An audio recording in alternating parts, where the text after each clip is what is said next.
Thank you, human. I will never forget your kindness. Part 1. The Princess Who Wanted to Be Seen. On the gleaming world of Velanthra, where the twin suns painted the sky with violet hues, wealth and beauty were everything. The high-born Zerithians lived in towering crystal citadels, their skin shimmering with bioluminescent tones and their voices soft as wind chimes.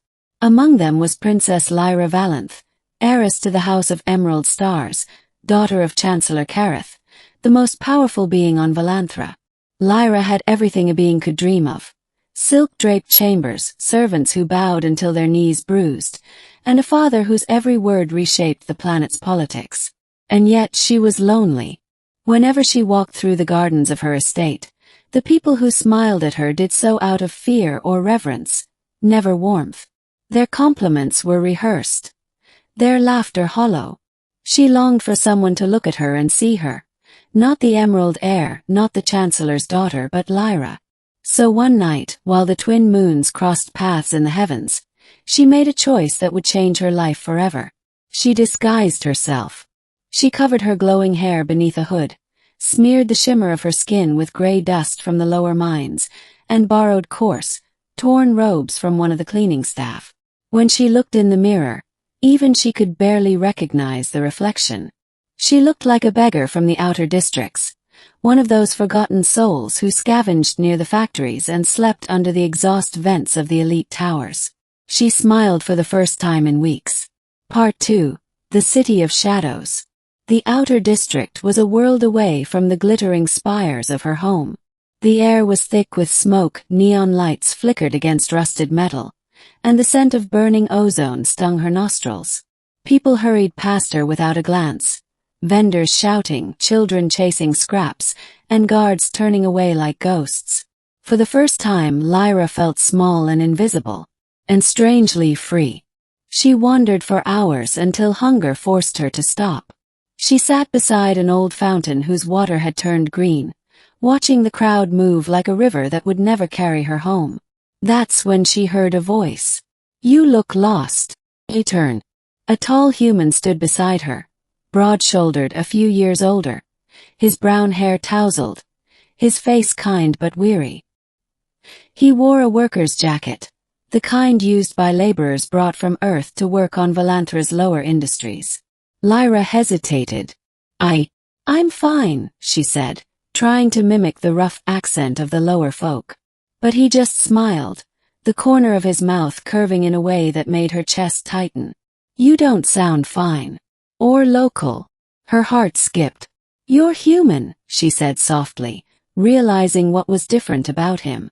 "Guilty," he said with a chuckle. "Name's Elias Kane. Mechanic at Dock 12. And you?" She almost said Lyra Velanthra, but caught herself. "Just Lyra." He nodded, accepting it without question. "Well, just Lyra. I was on my way to grab a synth loaf before my next shift. You look like you haven't eaten in days. Want to join me?"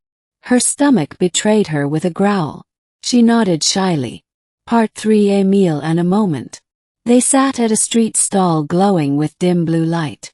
Elias bought her food. Nothing royal, just a loaf of synth bread and a cup of sweet broth. But to Lyra, it tasted better than anything the palace chefs ever made. Maybe because someone had offered it with kindness instead of duty. "So what's your story?" he asked between bites. Lyra swallowed nervously. "I left home. Needed to see what the world was really like." He nodded slowly. "Ah, one of those journeys of the soul." She smiled faintly. "Something like that." He didn't pry. He didn't ask who she was or where she came from. He just listened.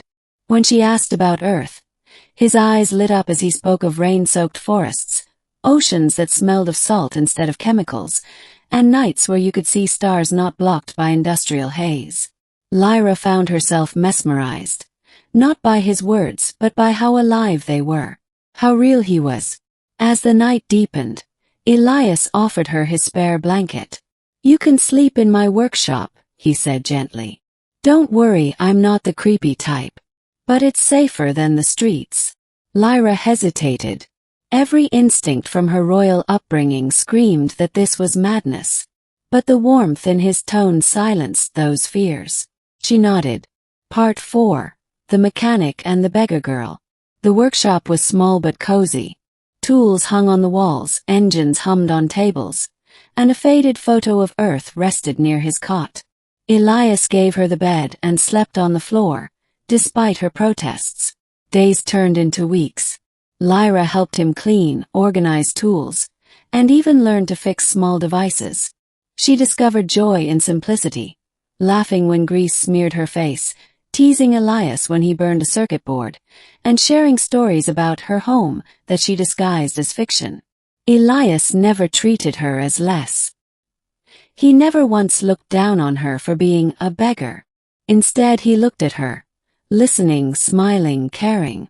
One evening, a storm raged outside, electric rain pounding the roof. Lyra sat near the flickering lamp, shivering. Elias draped his jacket over her shoulders. "You ever think," he murmured, sitting beside her, "that some people are born into the wrong places? Like they don't fit where they're supposed to be?" Her eyes softened. "All the time." He smiled wistfully. "I think you're one of them." She turned to him. "And what makes you think that?" He met her gaze. "Because even under all that dust and those rough clothes, you shine. You're not meant to be forgotten here." For a long moment they just looked at each other, the hum of machines the only sound between them. Then slowly she reached out, brushing a speck of grease from his cheek. It was such a small gesture, but it made her heart ache. Part 5. The Secret Unveiled. The illusion couldn't last forever. One morning, while Elias was out repairing a transport engine, a convoy of royal guards swept through the district. Their emerald armor gleamed even through the grime. Lyra froze as they surrounded the workshop.